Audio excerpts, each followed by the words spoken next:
Olá amigos, vamos à nossa videoanálise de fechamento do pregão desta segunda-feira, dia 9 de março, o Ibovespa apresentando mais um dia de queda, quarto consecutivo, desta vez 1,6% para baixo, fixando aí um fechamento abaixo dos 50 mil pontos. Esse candle para mim, por mais que a gente tenha aqui um novo repique, um novo movimento de alta a partir do próximo pregão, mas essa queda aqui é para baixo dos 50 mil pontos, queda mais forte para baixo, já compromete, no meu entender, qualquer tendência de alta que o Ibov tinha, e a possibilidade até de voltar para cima dos 52 mil pontos. A região já de 50 mil a 50.500 já tende a ser um teto relevante para o Ibovespa,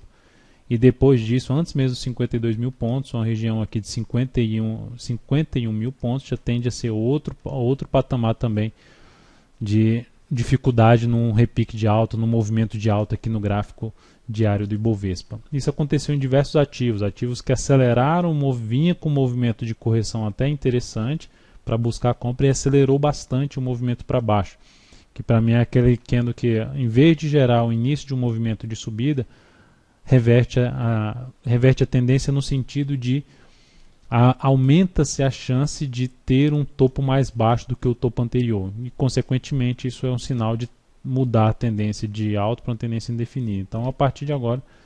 vários ativos têm essa expectativa de se trabalhar mais numa tendência indefinida e não ter tanta perspectiva para cima a partir do pregão de hoje. PTR4, Petro, uma dessas situações, ganhou força, 3,57% para baixo, fechou abaixo dos R$ 9,00, montou pivô de baixo no gráfico diário e começando a apontar mais aí para baixo. Para quem opera rompimento, é uma das alternativas, vender a perda da mínima de hoje com stop acima da máxima do pregão de hoje. Entrada um pouco mais arriscada porque já vem de um movimento de baixo na ação, não é uma entrada que se encaixa com o meu perfil. Mas enfim, dentro do que a gente vinha já destacando em cima da Petro, mais um dia que ela proporcionou uma possibilidade de day trade, uma ponta vendedora, a formação de topo no gráfico de 10 ou 15 minutos, e aqui, por mais que tenha ficado parado um bom tempo, ganhou bastante força para baixo, trazendo uma boa relação risco-ganho para esse day trade em cima dela. E continua dessa forma, enquanto não voltar ali a trabalhar acima desses 9,18, ideal logicamente que tivesse uma correção agora um pouco maior no gráfico de 10 ou 15 minutos, e respeitando principalmente a região de 9,07, isso proporcionaria ainda a chance de fazer venda em cima dessa ação, venda aí de day trade na Petro. Para quem, como eu disse, para quem opera rompimento, abre essa possibilidade de fazer venda de swing trade com stop acima da máxima pregão de hoje, projetando o risco dessa operação aqui para baixo. Lembrando que ela tem um gap ainda aberto em R$ 8,68 e vai apontando justamente para isso. Vale 5. Pregão de hoje fechou em leve baixa, praticamente estável, menos 0,12%. O fato é que um movimento muito forte para baixo e dentro do que eu já mencionei, é menos provável que a gente tenha um movimento forte para cima. O 17,65 tende a ser um bom teto para essa ação, já sendo até um pouco mais otimista, mas enfim, ativo que da mesma forma, em termos objetivos, operar para day trade somente, no meu entender, para ponta compradora, se conseguir romper aqui os R$17,23, R$17,26 e proporcionar fundo ascendente, fundo no gráfico de 15 minutos. Essa seria uma alternativa, lembrando sempre de estar monitorando ali uma possível chegada do preço na faixa dos R$17,60, R$17,65, que seria um ponto de resistência para Vale 5. Outros ativos, BVMF3. BVMF3 é uma das alternativas aí nessa possibilidade de ter um repique de alta por parte do Bovespa, também aqui engatar algum movimento de subida, mas observe que em termos de tendência, se a gente considerar isso aqui um fundo, um pivô de alta, houve ali a violação desse fundo anterior, um candle de reversão, mas já não dá para se ter uma perspectiva tão grande para cima. De qualquer forma, tem um teto na faixa dos R$10, uma compra aqui com stop abaixo dessa mínima, uma relação risco-ganho de 1 para 1 vai ficar nos R$10 exatamente. Então teria que monitorar bem a chegada nessa região, caso venha chegar na região dos R$10, para avaliar a manutenção de uma posição comprada de swing trade por um prazo até um pouco maior. Mas é uma das alternativas de possível compra a partir do próximo pregão, a BVMF3. PSSA3 também, candle ficou grande, é o que acontece com os bancos também, o candle grande, TUB4, BBDC4, aí dificulta o ponto de entrada, mas de qualquer forma nesse ativo, se a ação que passou boa parte do pregão acima dos R$30, aí na última hora de pregão vem forte para baixo, fecha abaixo, se amanhã a primeira hora de pregão já voltar para cima dos R$30, daria para buscar uma compra na superação da máxima desse candle aqui, desses 30 e 36, que é a superação da máxima do pregão de hoje, e trabalhando com stop até abaixo da mínima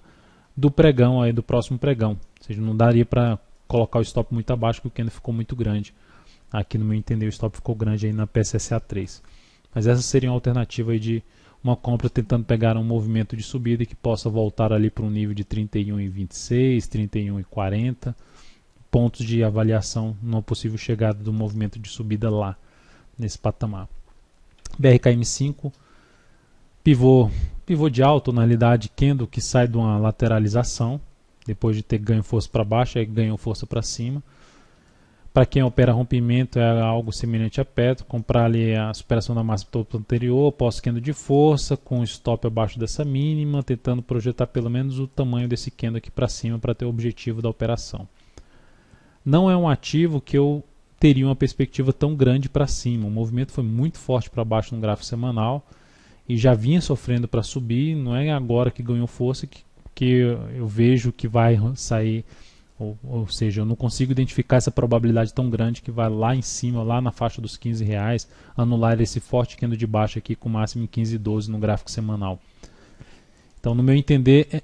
para mim, essa operação que eu comentei aqui de rompimento não encaixa com o meu perfil, com o meu método.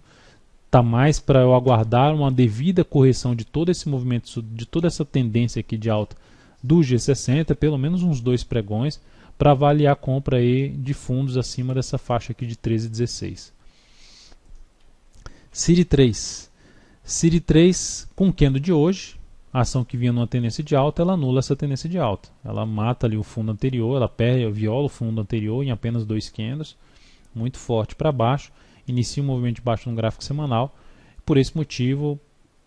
eu passo a olhar para o papel mais para venda, e consequentemente podendo buscar com venda com não topo no diário, mas até dependendo do que ela fizer no G60, topo pelo G60, sem que ela volte aí necessariamente para cima dos R$11,52. Então, ideal que ela gere um movimento fraco aqui para cima no G60 para buscar venda aqui abaixo ainda da máxima do pregão de hoje, tentando pegar a continuidade desse movimento de baixa na série 3. E por último, CTIP3, muito mal pregão, os 2 últimos pregões. É um ativo que vinha de forma lateral, a gente tentou uma compra no papel, não deu certo. Depois disso eu não consegui identificar, eu até mencionei que só voltaria para compra nesse ativo depois que ela conseguisse realmente fazer com que uns R$34,50 passasse a funcionar como suporte e não mais como resistência. Que eu já tinha entrado comprando ali um rompimento pelo intraday, com candle de força, com algo que ela não tinha feito antes e não deu certo. E agora o ativo sai da congestão para baixo dessa lateralização em formato aqui de triângulo simétrico,